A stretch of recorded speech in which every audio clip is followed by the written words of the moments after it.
Here is a brief look at Press TV Newsroom's headlines from 1800 GMT, May 28, 2019 to 0800 GMT, May 29, 2019. Saudi-Yemen airstrikes. Saudi Arabia has carried out fresh airstrikes near the airport of the Yemeni capital, Sana'a.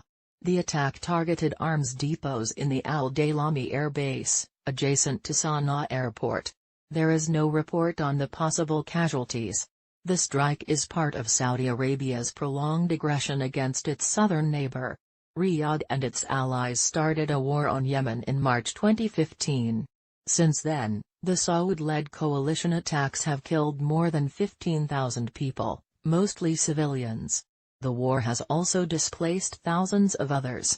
Iraq. France is intensifying its diplomatic efforts to prevent the execution of 6 French citizens who have been sentenced to death in Iraq for their Daesh membership.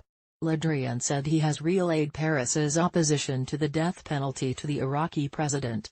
2 Iraqi courts sentenced 2 more French nationals to death on Tuesday. This has brought the number of French Daesh members facing the death penalty to 6.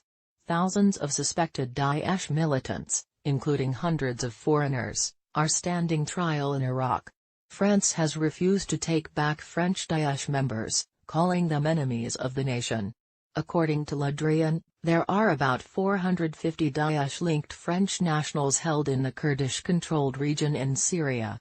Division over EU jobs. European Union leaders continue pushing for their candidates to grab the top jobs in the bloc following last week's election. Merkel said she supported her centre-right candidate Manfred Weber for president of the European Commission in the talks, but Macron refused to reveal his favourite candidates.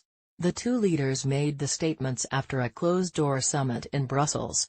Other big roles up for grabs later this year include heads of the European Parliament, the European Central Bank and the European Council.